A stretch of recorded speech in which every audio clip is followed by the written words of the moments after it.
Hey Rox, how you doing? It's lumber. We're going to do a little walkthrough with plants that are in your yard here up at the lake home. And as we enter here, here's a couple of spirea. And those, all you got to do is cut them back. They'll come back and bloom again. Off to the side here, those are all lilacs. Probably the best thing to do would be to cut those back and let them regenerate again. And they'll come back like bushes again. Maple tree right there. What kind of maple? I don't know. It's a maple. All right. Okay. Then we come over here with those heart-shaped leaves. That is a linden, American linden. That's a linden? Yep. Oh, okay. Yep. That's a good tree. That's a hardwood. And then you can see the whiter colored branches back there. Those are birch. And it looks like there's some maple growing up in there too. Then that tree that is right, see the one that's got the kind of darker colored leaf on it, where it's got like multiple leaves on it?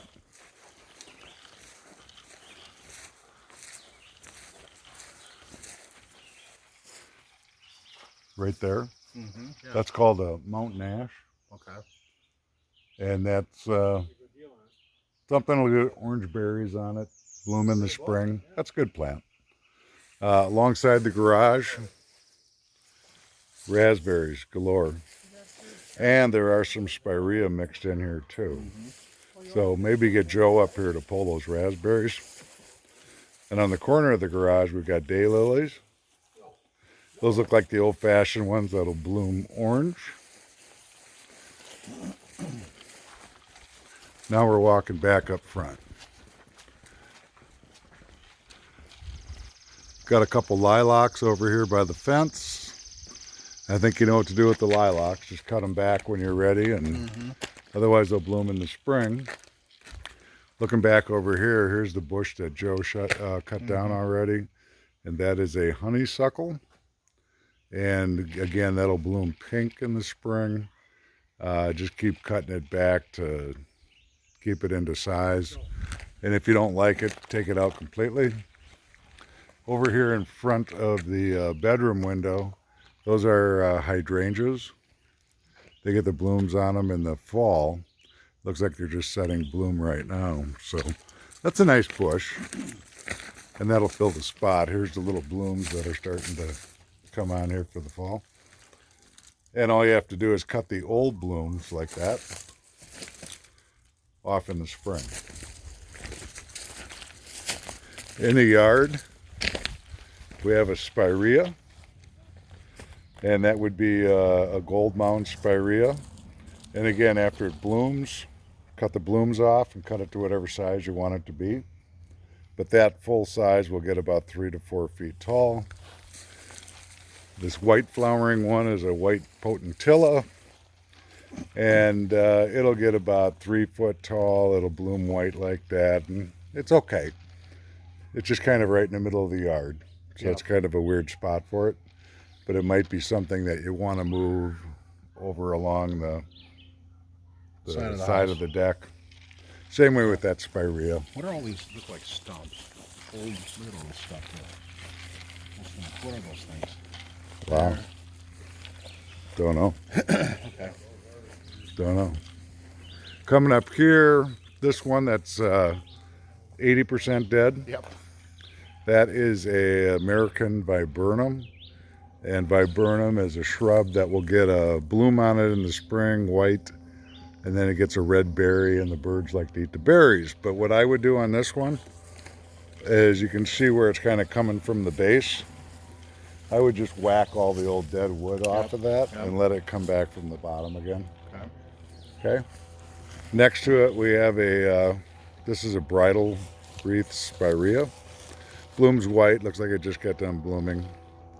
Whack it back to whatever size you want it to be. Full size, that'll get about 5 foot tall. Okay.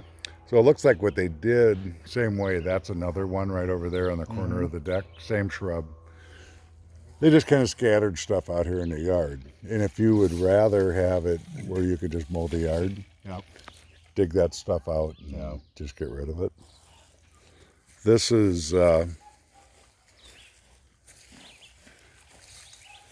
there. That's another one of those American cranberries, the same as that one. Okay. And that's one that is gone and it's starting to come back from the base again. Mm-hmm. This is a volunteer tree. Just rip that out. Yep. Okay, this shrub down here that's by the lake, it's called a Siberian pea shrub. And the reason they call it a pea shrub is if you look at the little blooms on it, they look like little peas. It works to give you a little bit of privacy from the lake, but not a real desirable plant. Okay. Okay, that's about as big as it gets. Okay. And that's what it does. It's another maple. Yep. This is a maple. And looks like we're having some issues up above. That it's thinning out up there. And just looking at it, I would let it kind of fight through that. Yeah. And see what it does. There's some insects that could be bothering that to cause it to thin out like that, which is what it looks like to me. Otherwise, it looks like it's going to do well. Mm-hmm. Then you got spruce. That's a nice tree. Don't take that one.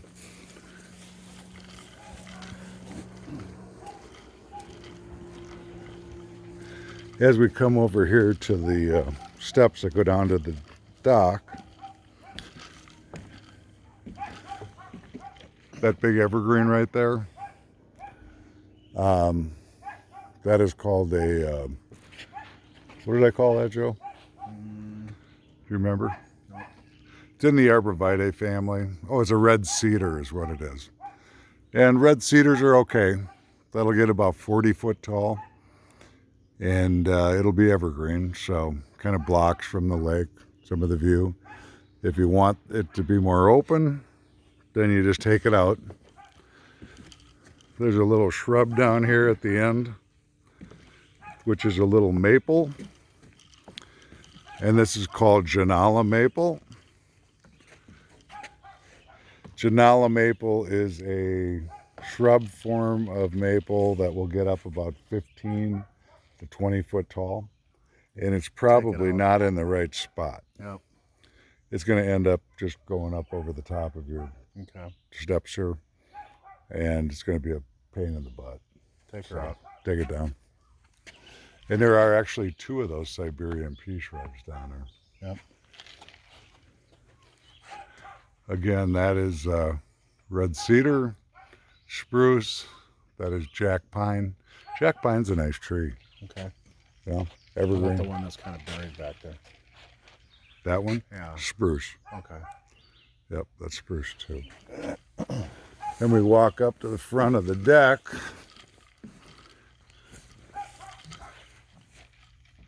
The pink and white blooms there, those are peonies. They're just finishing up on their blooms. And between those are hostas. Those are good plants. Here's another one of the hydrangeas. And this hydrangea will probably get up to about 8 foot tall. And you can see the old blooms are still on it. And you just need to cut those off, and then that'll put new blooms out again this spring. Or this fall.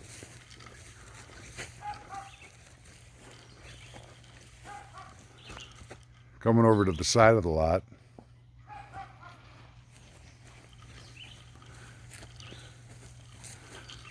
Couple of shrubs here along the edge. And if you look at the bark of it, see how that's kind of a quirky looking bark? Yep. That's called burning bush. Okay. Okay? I think So it's these red get then, bright right? red in the Yeah. fall. Yep. That shrub will get up to about 6 to 8 foot tall. Good block. Yep, that'll block the neighbors. Yeah. So 3 of them in a row. That's good. That's a nice tree there. Yeah. That's a nice spruce right there. So over here you've got some perennial daisies, and you've also got some golden sedum.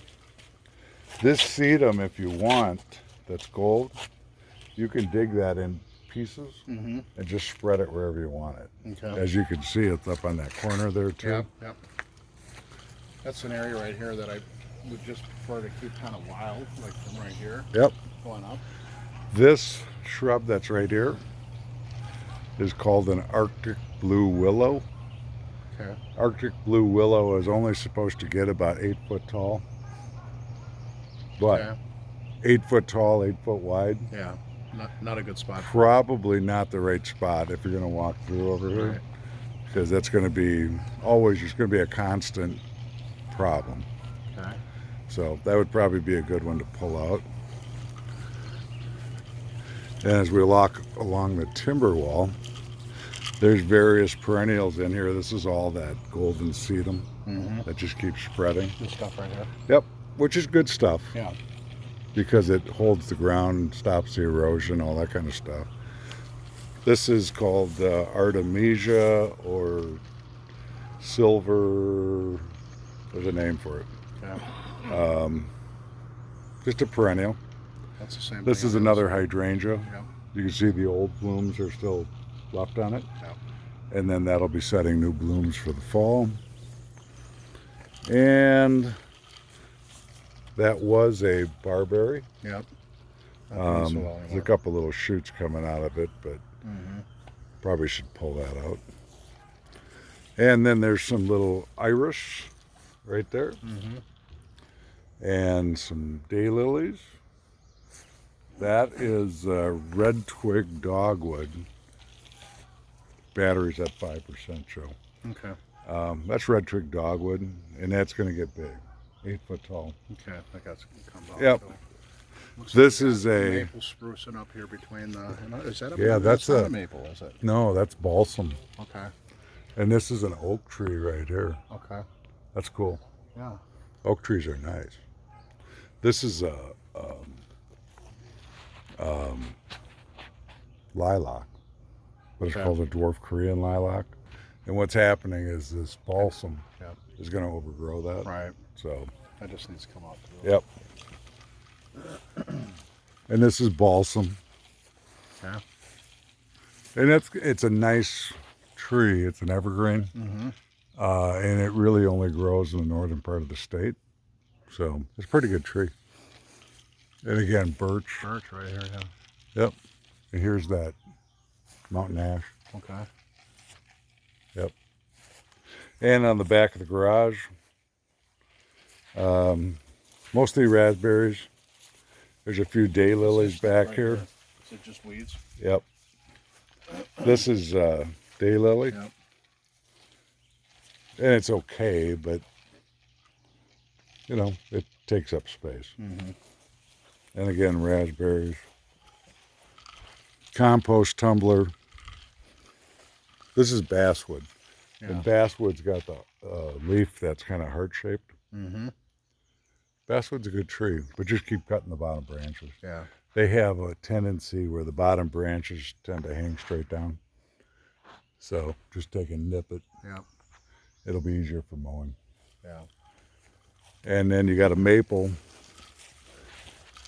right here. Yep.